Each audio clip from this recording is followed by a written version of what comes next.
Thanks, everyone. Thank you for having me, coming to listen. I was told I had 15 minutes originally, and then I said I have 18 minutes. So if you don't mind, I'm just going to hang out for 3 minutes, and we'll start. Just kidding. I started my career a long time ago, 1991. I graduated from college, and my first job was at Microsoft. And I was told that I was going to be in charge of programmability for Microsoft Excel, whatever that meant. And I was told, even though I was a pipsqueak right out of college that knew nothing, that I had full authority to do whatever I wanted in terms of programmability of Excel, but that Bill Gates was rather fond of BASIC. And I said, do I have to use BASIC? It sounds like a terrible programming language. Or it sounds too simple. Can't we use a real programming language that has, loops or functions or something? And they said, sure, you can use anything you want. Just tell Bill. I'm sure that will be fine. So I worked on the Pascal idea for a while. And the BASIC team came and told me BASIC was really pretty good. And they also told me, we've done the research. And in fact, even at the time, professional programmers thought BASIC was not a good programming language. And on the latest Stack Overflow survey, it's ranked dead last in terms of languages that people want to work with. But the survey then and today still shows that people that are not professional programmers really do like being told that this is a simple programming language just for them. And in fact, it's that gap between the professional programmers and everybody else that's not being served very well. So we did indeed use BASIC and created a thing called Visual Basic for Applications, VBA for Excel, and tried to make the language look as close as possible to Excel. And we tried to create an object model that talked about rows and columns without any funny abstractions and without anything that would confuse people. Today on Stack Overflow, we get 50 million people every month visiting Stack Overflow. And as best as we can tell, there are probably only about 20 million professional programmers in the world, in the entire world. So where are the other 30 million people coming from? And I think those are the people who are programming, but they're not professional. And they're, finance advisors, and they're secretaries, and they're students, and they're whatever they are, but they need to use programming in order to advance things. And so those are the people that are on, the majority actually, on Stack Overflow. And making things easy for people has sort of been an important theme for me, and that's one of the things that Stack does. I started a company later, many years after working for Microsoft, started a company called Fog Creek Software. And Fog Creek, in retrospect, has never had more than 50 employees, but it's been an incubator of projects and ideas. Probably the 4 things you may have heard of that I think were the biggest successes to come out of Fog Creek were FogBugs, bug tracking software, Stack Overflow, which I'll spend most of my time on today, Trello, which you may have heard of, which is sort of project management, and the latest thing is called Glitch. So I'll talk about each of those to the extent that I have time a little bit.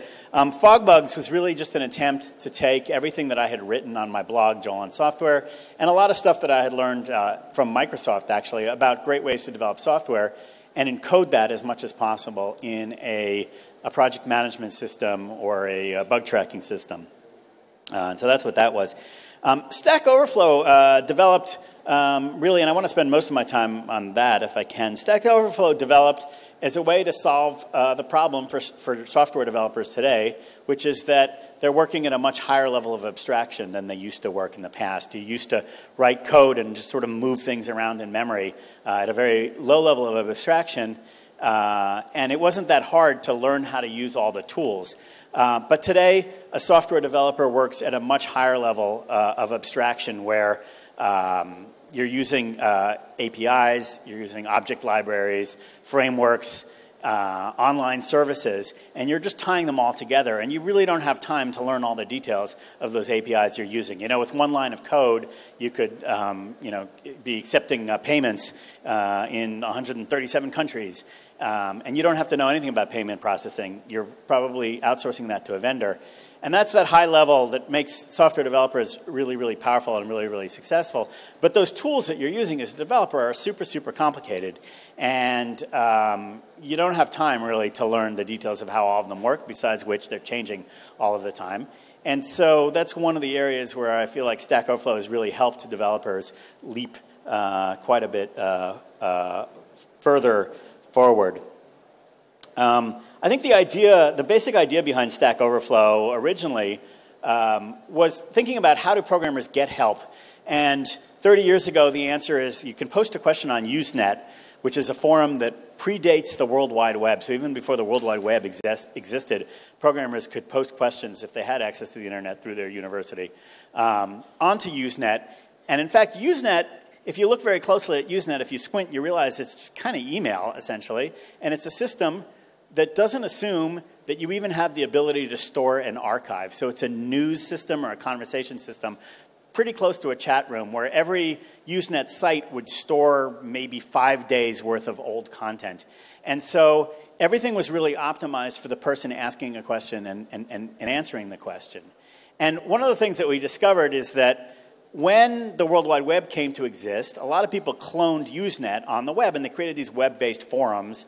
Experts Exchange is a good example of one, where they took the exact functionality of Usenet and they recreated it in a World Wide Web type application. And then what happened is Google came along and started indexing all this stuff. Well, Alta Vista and then Google started indexing all this stuff, and people would do quick queries on Google to find the answer. And what they would discover is this old software. It was like a conversation that was captured in Amber that had happened 6 years ago that was supposed to help them. And one of the big observations that we noticed that led to the design of Stack Overflow was that most of the benefit of these archives was going to the thousands of people who were doing a search afterwards, not the people who asked or answered the questions. I mean, they got some benefit, but there was one person that asked a question. There were 2 or 3 people that may have answered it. There was some conversation that ensued and might have brought in 7 other people. Then there's a lot of, I also have this problem in the forum that all got captured. And then you did a search on Google, and 1,000 people did that search and landed on this thing, and everything was being optimized for the wrong group of people. So with Stack Overflow, we said, what can we do to create a system that's going to help the 1,000 people coming from Google? And that meant having a title for the question that was clear, but most importantly, that was the voting, which you all see on Stack Overflow today. The idea that everybody that comes along later can say that's a good answer or that's not a good answer and upvote the good answers. And now, those thousands of people that come along later on Stack Overflow get to see an artifact that's perfectly designed just for them. And we've really optimized the data structure of Stack Overflow to serve 1,000 people and not the one person with the original question. Stack Overflow has now been around for about 10 years. Actually, in September, we will celebrate our 10th anniversary. For those of you with dogs, that is 70 years. We don't use dog years at Stack Overflow. We actually count to measure the length of the existence of Stack Overflow. How many times have we helped people get out of the Vim editor if they have gotten into Vim by mistake? And so it has now been 1.5 million times that somebody has Googled, how do I get out of Vim, or how to exit Vim, and landed on that Stack Overflow question and discovered the way to do it, which is a testament to the quality of the Vim user interface. Just one of our users, we have obviously millions of users on Stack Overflow. There are about 100,000 people that come every month and write answers, or just under 100,000. And to put that number in perspective, there are about 30,000 people that contribute to the English language Wikipedia every month. And so as a source of user-generated content, it is possibly the largest in the world. One of those users who is personally responsible for 1/100th of 1% of Stack Overflow is a fellow named John Skeet. He has personally answered 36,455 questions. We calculate that the number of times those answers that he's written have been read and helped a programmer is 240 million times. As I said, there's about 20 million programmers in the world, so that's about 12 times for each and every programmer in the world that they have been helped by John Skeet.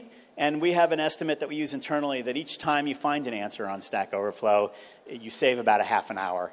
And so that's about 6 hours per programmer of all the 20 million programmers in the world that have been saved. And another way of looking at that is that right now, whatever time zone you're in, we are living 6 hours in the future relative to where we had been living if John Skeet had not been alive. And that's really just one person. There are thousands of people making those contributions on Stack Overflow and really pushing the world very quickly into the future by making it easier to program. The Stack Overflow business has now grown to over 250 employees. We're a company with headquarters in New York and London, and a lot of people working remotely, especially developers and designers. The company is profitable. We're growing at about 40% a year. And we have three main lines of business, which I'll touch upon briefly. One is talent and recruiting. Because every developer in the world visits Stack Overflow almost on a continuous basis, it's an excellent place to recruit developers for your next venture. And you can do so on a very selective basis or a very narrow basis based on exactly the type of developers you want to hire, whoever they are. They are on Stack Overflow regularly. Another big business, if you go to Stack Overflow, you'll see some advertisements there, and that's called the engagement business. And that's if you are making a product and you really need developers to engage with that product in some way or use that product, then the best way to reach them is on Stack Overflow, again, where they spend so much time. But I want to talk about sort of the next big project that we're working on Stack Overflow. Because Stack Overflow is a public site on the internet, it's a great place to get questions about a programming language, a technology, an API, and a framework. It's not or an algorithm, not a great place to ask questions that are private or proprietary to your own organization, especially if there's anything secret going on there, but really just because it's just not relevant to other people. And so of the problems that programmers have, I would say a huge fraction of them are on Stack Overflow, but probably more than half of them are problems that are related directly to their own proprietary code base, their own proprietary system, and just how things work inside their organization. And so we've been working very hard on making it possible for programmers to ask those questions on Stack Overflow in a secure and private environment. And there are two versions of that. Stack Overflow for Enterprise, which is used by teams of more than 1,000 people in enterprises, and that can be built on a server in-house behind the firewall of a company for complete security. But there's also a new thing that we launched a couple of months ago called Stack Overflow for Teams. And that one also gives you a private and secure database, only it's accessed over the internet, and it's right on stackoverflow.com. And that's optimal for smaller companies and small organizations that want to create a private place to ask and answer questions only for the right people inside the organization. And that's really a part of the goal for Stack Overflow over the next 10 years, is how to grow Stack Overflow into being something that's useful for all of your coding problems, including the proprietary ones where you may be asking a colleague or a friend and replacing those wikis. Last thing I want to mention is another big project that we're launching at Stack Overflow, which is something that you've probably heard at a lot of the keynotes. Here is the concept of inclusivity and really the diversity of the workforce of software developers around the world. We're in a world now where programmers are extremely in short supply, where we'd love to get more people involved in programming, and yet if you look at the demographics of the programming community, it's clear that we're not doing enough to include everybody that needs to be included. And the way we see this on Stack Overflow particularly is that we've noticed that there's a subtle lack of welcomingness to newbies in programming, which is reflected through Stack Overflow. Since really every programmer ends up going through Stack Overflow in order to learn how to code, that lack of welcomingness among the Stack Overflow community is often translated by newbies that are trying to become programmers as a sign that maybe the programming profession is not for them. And it's never intentional, and it's not outright rudeness. The simplest example I can say is somebody asks a question, and then they get an answer, but the answer starts with somebody saying, "Oh, that's easy," or "How do you not know how to do this?" But even just saying "that's easy," again, doesn't feel aggressive, but it might make you say, "No, it's not easy. It looks really hard to me."